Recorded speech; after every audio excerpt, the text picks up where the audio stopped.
আমার হাতে ধরে থাকা এই টুকরোটি বিশ্বের সবচেয়ে হালকা এবং কম ঘনত্বের কঠিন পদার্থ। এটি হলো অ্যারোজেল।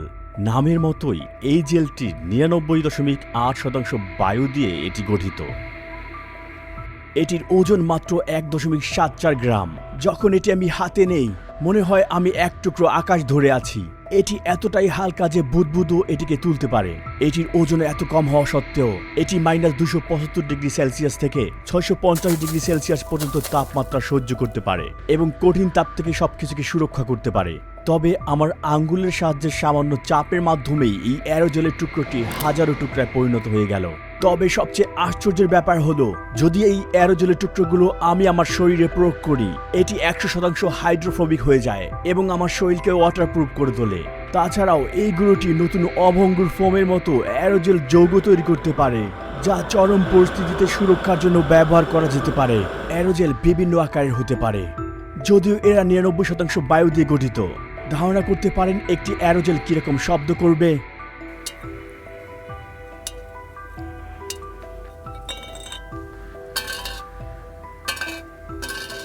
যেন মনে হচ্ছে একটি খালি ক্যান ইস্পাতের উপর পড়ার মতো শব্দ। এ যেন ধাতব পদার্থ। এটি আপনাদের কল্পনা থেকে সম্পূর্ণ আলাদা। আমি ওরেগনের সোলার কোর ফ্যাসিলিটিতে আছি। আমি অ্যারোজেলের অবিশ্বাস্য বৈশিষ্ট্যগুলো পরীক্ষা করার জন্য নিরীক্ষা চালাবো। অ্যারোজেল সত্যি একটি অবিশ্বাস্য পদার্থ। এটি সর্বনিম্ন তাপীয় পরিবাহী কঠিন পদার্থ বা মহাবিশ্বের সেরা নিরোধক। এই একই জিনিস নাসা মহাকাশযানে ব্যবহার করে, যেমন মঙ্গল রোভারের নিরোধক হিসাবে। মনে হচ্ছে কিছুই ধরিনি। এটি মনে হয় কিছুই না। এটি পৃথিবীর সবচেয়ে হালকা কঠিন পদার্থ। এটা কি দিয়ে তৈরি? এটির ৯৯% বায়ু। এই ক্ষেত্রে বাকি ১% হল অ্যামরফাস সিলিকা। আপনাদের মধ্যে অনেকেই হয়তো এই পদার্থটি এই ভিডিওর মাধ্যমে জীবনে প্রথমবার দেখেছেন, কিন্তু এটি প্রায় ১০০ বছর আগে দুই বিজ্ঞানীর মধ্যে বাজির ফলস্বরূপ আমাদের জীবনে এসেছে। বাজিটি ছিল সিলিকা জেলের সকল তরল গ্যাসে প্রতিস্থাপন করতে হবে কোনো রকম ফর্ম নষ্ট না করেই। অনেক অনুসন্ধানের পর ক্রিস্টাল অবশেষে একটি প্রক্রিয়া এটি সমাধান করেন, যেটা super critical drying. Super critical ড্রাইংয়ে আপনাকে উপাদানটিকে তার ক্রিটিক্যাল বিন্দুতে নিয়ে যেতে হবে, যা হচ্ছে খুব উচ্চ তাপ এবং উচ্চ চাপ, এবং আপনাকে সমস্ত তরল বের করতে হবে জেলোর কাঠামো না ভেঙে। শুকানোর প্রক্রিয়া শেষে আমাদের কাছে থাকে কেবল একটি ত্রিমাত্রিক ছিদ্রযুক্ত ফ্রেমওয়ার্ক, যা বায়ুতে পূর্ণ। ছিদ্রগুলি মাত্র কয়েক ন্যানোমিটার পুরো। তুলনার জন্য বলা যায় ছিদ্রের গড় আকার একটি মানুষের চুলের প্রস্থের প্রায় ১০,০০০ ভাগের ১ ভাগ। মনে করতে পারেন আমি একটি আটকানো বাতাস ধরে আছি, যেখানে অণুগুলোকে থামানো হয়েছে এবং তারা তাপ, শব্দ এবং আলো স্থানান্তরে অক্ষম। এটার ভিতরে আপনি কিছু পরিমাণে পানি এবং অ্যারোজেলের কণাগুলোকে দেখতে পাচ্ছেন। আপনি এটা কতটা জলরোধী তা দেখেছেন? হ্যাঁ, দেখুন। অ্যারোজেলের নিরোধক ক্ষমতা এর একমাত্র বৈশিষ্ট্য নয়, এছাড়াও পাশাপাশি এটি জলগ্রাহী এবং জলরোধী উভয় বৈশিষ্ট্যই প্রদান করতে পারে। এটা কিভাবে সম্ভব? অ্যারোজেল কতটা জলরোধী তা দেখানোর জন্য আমি আপনাদেরকে একটি মজাদার পরীক্ষা দেখাবো এখন। চলুন এটা ডুবিয়ে নেই। তো এমনটা ঘটছে কারণ এটি জলরোধী, তাই না? ঠিক তাই। এটি ভিজল না। ঠিক আছে, এটাই বাস্তবতা। এখন আমরা পানিতে কিছু অ্যারোজেলের গুঁড়ো ছড়িয়ে দিব। লক্ষ্য করুন, অ্যারোজেল পানিতে ডুবছে না, এটি পানির পৃষ্ঠে ভাসছে এবং বাধা তৈরি করছে। আমি এটা পানিতে ভেজাবো। এটি এখন পানির ভিতরে আছে। অ্যারোজেলের সুপার হাইড্রোফোবিক বৈশিষ্ট্যের জন্য ম্যাচটি এখনো শুকনো এবং জ্বলন্ত। ওয়াও, এটা কিন্তু দারুণ। এমনকি নাড়াচাড়ার পরও অ্যারোজেলের গুঁড়ো পানির অণুর সাথে মিশছে না। কণাগুলো একদমই পানির সাথে ভিজছে না। আমাদের পানি তোলার চেষ্টা সম্পূর্ণভাবেই ব্যর্থ। শুধুমাত্র অ্যারোজেলের গুঁড়োই চামচের সাথে মিশে আসছে। দেখুন, চামচটি পুরোপুরি ডুবে আছে, কিন্তু এটি সম্পূর্ণই শুকনো। এটার সাথে পানি কোনোভাবেই এর সংস্পর্শে আসতে পারেনি। আমি এটার সাথে আরও কিছু পরিমাণে কণা যোগ করব এখন। আমি ভাবছি যদি এগুলো আমার গায়ে লাগাই তাহলে আমি কি সম্পূর্ণ জলরোধী হয়ে উঠতে পারবো? ওয়াও, এটা সত্যিই চমৎকার। অসাধারণ। এই বল আকৃতির ফোঁটাগুলো আসলে আমার হাতকে স্পর্শ করছে না। আমার ত্বক ও পানির মধ্যে অ্যারোজেল গুঁড়োর একটি স্তর রয়েছে। দারুণ। আমি এবার পুরো হাতটিকে ভিজিয়ে দেখব। ওয়াও, জাদুর মতো অনুভব হচ্ছে এটা। হ্যাঁ, সত্যিই তাই। কিন্তু যখন আমি এগুলো দিয়ে আমার পুরো শরীরকে ঢেকে রাখবো তখন আমরা সত্যি অবাক হব। এগুলো আমার হাতে থাকায় কণাগুলো সম্পূর্ণরূপে আমার হাতকে শুকিয়ে দিচ্ছে। সমস্যা হচ্ছে, এটা নাও, ধন্যবাদ। কারণ এটা ত্বকের সব তেল শুষে নেয়। আমাদের কাছে এখন এই দুটি সেট রয়েছে। একদিকে আমাদের কাছে ছোট গামি বার্গার রয়েছে যেটা আমরা সরাসরি বার্নারে শিখায় রাখবো, আর অন্যদিকে এই ছোট গামি বার্গার অ্যারোজেল দিয়ে সুরক্ষিত আছে। দেখতে পাচ্ছেন এখানে প্রচণ্ড তাপ। চলুন শুরু করি। এখন এটাতে আমি কিছু পরিবর্তন দেখতে পাচ্ছি। এটি আসলে এখন গলতে শুরু করেছে এবং লক্ষ্য করুন এটির নিচের অংশ ইতিমধ্যে দ্রবীভূত হচ্ছে আর এখানে কোনো পরিবর্তন নেই।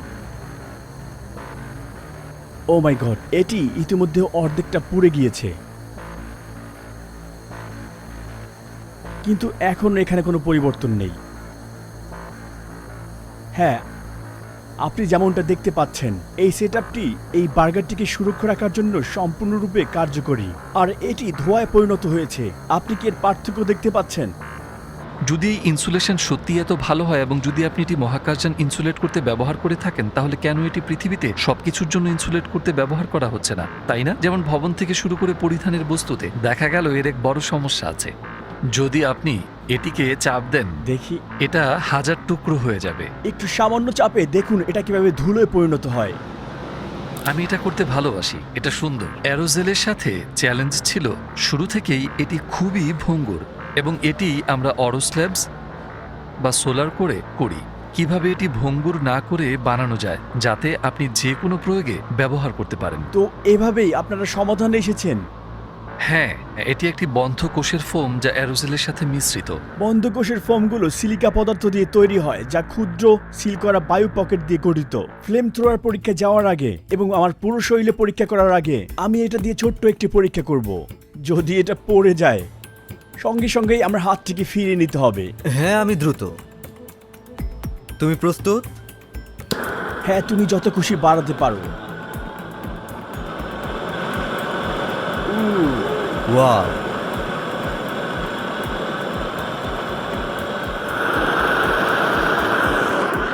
পড়ে গেল। তুমি কি দেখতে পাচ্ছ এটা কতটা প্রভাব পড়েছে?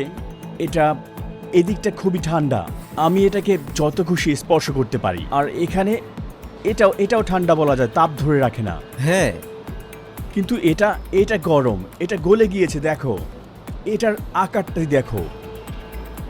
আমার ঢালটি আসলে এই কম্বলটির মতো দেখতে এবং ঠিক একই রকম পুরুত্বের। এটা দেখতে অনেকটা আমার আঙ্গুলের চেয়েও পাতলা। এটা হলো সেই ফ্লেম থ্রোয়ার, ঠিক না? হ্যাঁ, এই অস্ত্র থেকে বের হওয়া শিকা কতদূর পর্যন্ত যায়? প্রায় 2 মিটার।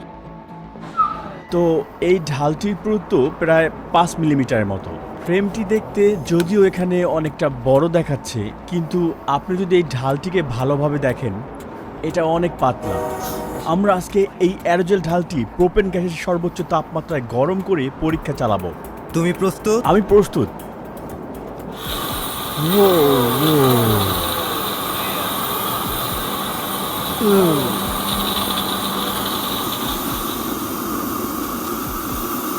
আমি পাশ থেকে কিছু তাপ অনুভব করতে পারছি, কিন্তু মাঝখানে একেবারেই না। তুমি কি আমার আরো কাছে আসতে পারবে? এটি যতটা কাছে আসা উচিত আসছে। আমি এখন স্পর্শ করতে পারি। রোহিত, শিখাটি ঘুরে আসছে। এটি সম্ভবত যথেষ্ট। থামাও।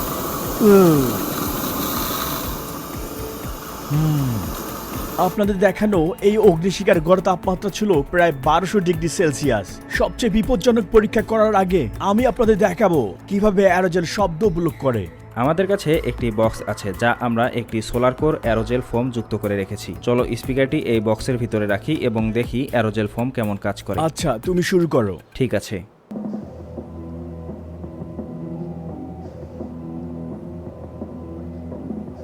তো শব্দের মাত্রা এখানে প্রায় 75। হ্যাঁ,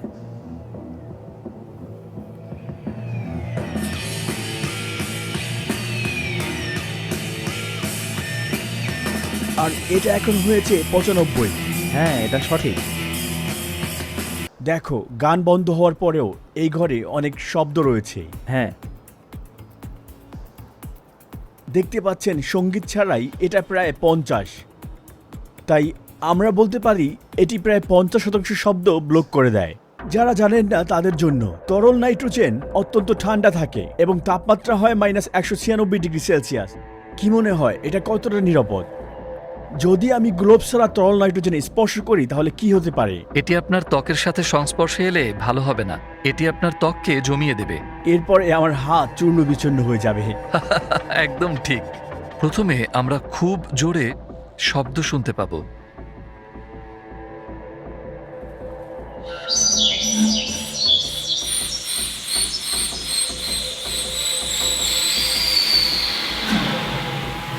এটা এতটাই তরল যে এটার সংস্পর্শে সবকিছুকে বরফ করে দিতে পারে।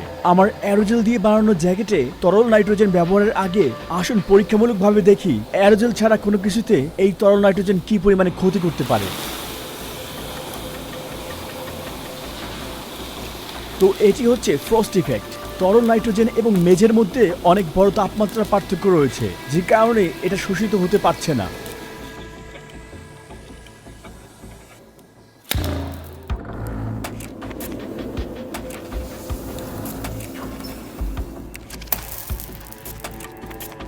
আমাদের পরবর্তী আইটেম একগুচ্ছ পার্সলে, কিন্তু এইবার ডুবানোর পরিবর্তে এটার উপরে আমরা সরাসরি তরল নাইট্রোজেন স্প্রে করব।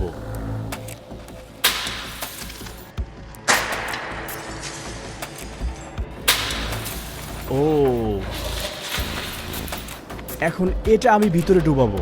আমরা এখন দেখব তরল নাইট্রোজেন একটি পুরু এবং ঘন আইটেমের সাথে কি করতে পারে। ঠিক আছে, চলো এটা নিচে ফেলে দেই। 1 2 3। দারুণ। এটা আমার উপর প্রয়োগ করার আগে আমি তরল নাইট্রোজেনের ভিতরে কিছু মুরগির টুকরো রাখবো। এটা দেখতে যে আসল মাংস এবং হাড়ের উপর এটা কি প্রভাব ফেলে। এবং আমরা দেখতে যাচ্ছি কি ঘটেছে।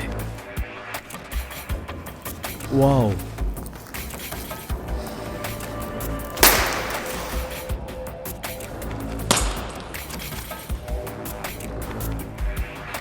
এটা কোথায় কোথায় গেল এটা? এমনকি হাড়গুলো ভেঙে গিয়েছে। এটা আসলে খুবই বিপজ্জনক হতে পারে, তাই না? এটা খুবই বিপজ্জনক। আমি যা দেখেছি তা আকর্ষণীয় এবং বিপজ্জনকও বটে, কারণ এখন আমি পরবর্তী পরীক্ষার বিষয় হব। এখন আমার পালা তরল নাইট্রোজেনের তীব্র ঠান্ডা সহ্য করার জন্য। আমার ঠিক পিছনেই মাইক আমার দিকে সরাসরি তরল নাইট্রোজেন স্প্রে করার জন্য প্রস্তুত আছে। ঠিক আছে, তোমরা সবাই প্রস্তুত? 5 4 3 2 1।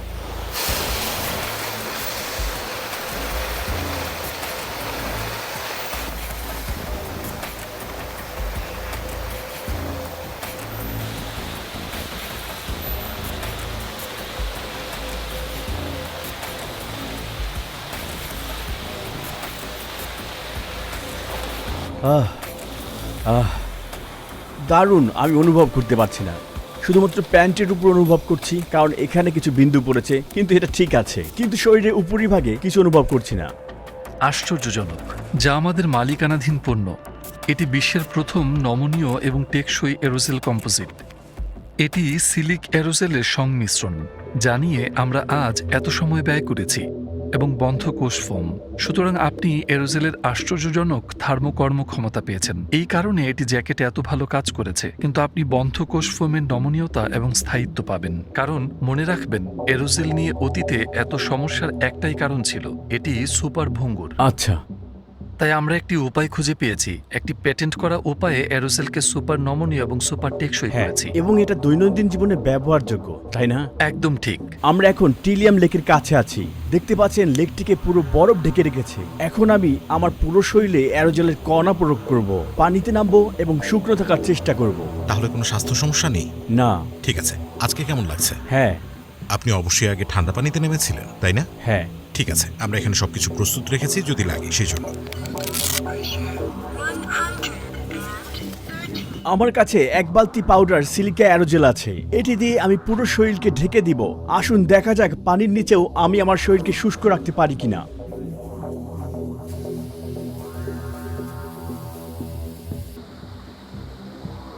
তাহলে আমার শরীর এখন পুরোপুরি পানিতে ডুবতে যাচ্ছে।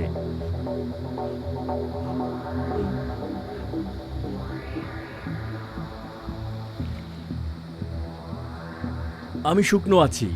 এটা অলৌকিক ঘটনা। এই পাউডারের কণাগুলো পানিকে আমার ত্বকের সংস্পর্শে আসতে বাধা দিচ্ছে। এখনো কিছুই হয়নি, কিছুই না। আমার পায়ের দিকে তাকাও, এগুলো অনেকটা সময় ধরেই পানির ভিতরে ডুবানো, কিন্তু এটা শুকনো।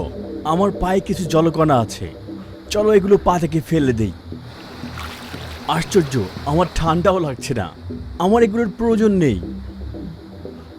আজকে আমরা যে অ্যারোজেল ব্যবহার করছি তা 100% সিলিকা অ্যারোজেল, যা পৃথিবীর ভূত্বকের অন্যতম প্রধান খনিজ। আমরা যে কোনো অবশিষ্ট অ্যারোজেল কণা সরিয়ে নিচ্ছি যাতে নিশ্চিত করা যায় যে কিছুই পরিবেশে ক্ষতি করছে না। পানিটা একটু গাঢ় কালো ছিল, তাই আমরা দেখতে পারিনি পানির নিচে আমাদের শরীর কেমন দেখাচ্ছে। তাই এখন আমরা একটি পুলে যাব এবং দেখব পানির নিচে আসলে আমাদের কেমন দেখায়। অ্যারোজেলের কণা আমাদের শরীরে পাতলা ধূসর লেয়ার তৈরি করে এবং যা ক্ষুদ্র বাবল তৈরি করে। এই এয়ার বাবল আলো রিফ্লেক্ট করে, যা আমার ত্বককে চকচকে ও রূপালী চেহারা দেয়। আপনি লক্ষ্য করলে দেখবেন আমার হাঁটু থেকে কিছু বায়ুকণা উপরের দিকে উঠছে। আমার ত্বকে থাকা বায়ু পানিতে আমাকে আরো হালকা অনুভব করায়। সম্পূর্ণরূপে শুকনো। এটা কিভাবে সম্ভব? চলো আবার দেখি।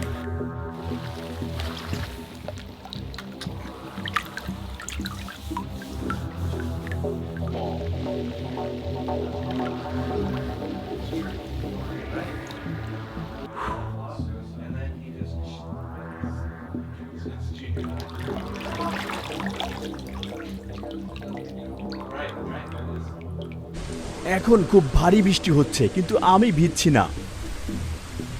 আমি হয়তো একমাত্র ব্যক্তি যে হাইড্রোফোবিক অ্যারোজেল কণায় আবৃত হওয়ার কারণে বৃষ্টিতে ভিজছে না।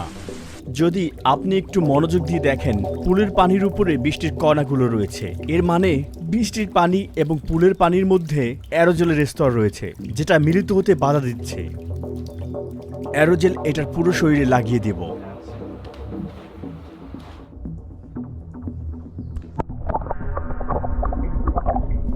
আমার মনে হচ্ছে এটি ভিজে যাচ্ছে।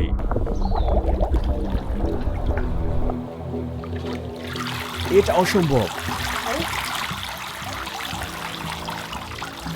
ভিতরের অংশে পানি রয়েছে, কিন্তু বাইরে এটি সম্পূর্ণ শুকনো। এইটা কি? মনে হচ্ছে আমি একটি পানির বোতল ধরে আছি। আমার শরীরে প্রয়োগ করা অ্যারোজেলের গুঁড়া হাইড্রোফোবিক ছিল, কিন্তু আমার হাতে যেটি এটি হাইড্রোফিলিক। দেখুন এই অ্যারোজেলের উপরে পানি ফেললে কি ঘটতে চলেছে। এটি সম্পূর্ণ অকার্যকর। এটি অনিবার্য ক্ষতির সম্মুখীন হয়েছে। এটির আবরণ বা টেক্সচারের অনুভব সম্পূর্ণ ভিন্ন রকম। এটাকে ছোট স্পঞ্জের মতো ভাবতে পারেন। এটা নিজের ওজনের থেকেও 25 গুণ বেশি শোষণ করতে পারে। এই ধরনের অ্যারোজেল বাতাস থেকে আর্দ্রতা শোষণ করতে পারে, তাই এগুলো জাদুঘরে প্রত্নতাত্ত্বিক সংগ্রহ, সংরক্ষণ এবং ওষুধ সংরক্ষণ করতে ব্যবহৃত হয়, যাতে আর্দ্রতা প্রবেশ করতে না পারে। সবশেষে অ্যারোজেলের ন্যানোপেট দৃশ্যমান আলোর চেয়ে ছোট।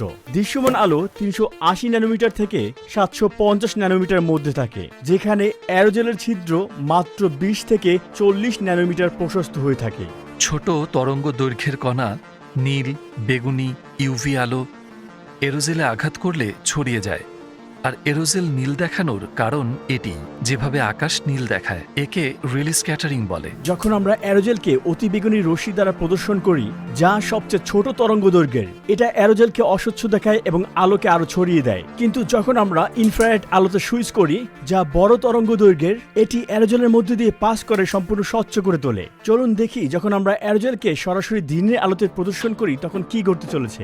এটি হলুদ। যখন আমরা এটি আকাশের দিকে ধরে রাখি, এটি হলুদ দেখায়, কারণ এটি সূর্যালোকের দীর্ঘ তরঙ্গ দৈর্ঘ্য যেমন হলুদ এবং লাল সহজেই পাস করতে দেয়। ঠিক যেমন ভাবে আকাশ দিনের বেলা নীল দেখায় এবং সূর্যোদয় এবং সূর্য অস্তের সময় রং পরিবর্তন করে। সোলার কোর টিমকে ধন্যবাদ এই ডকুমেন্টারি তৈরি করতে অনুমতি দেওয়ার জন্য। এরকম ডকুমেন্টারি দেখতে আমাদের চ্যানেলটি সাবস্ক্রাইব করুন। সাথেই ছিলাম আমি রুহি চ্যানেল।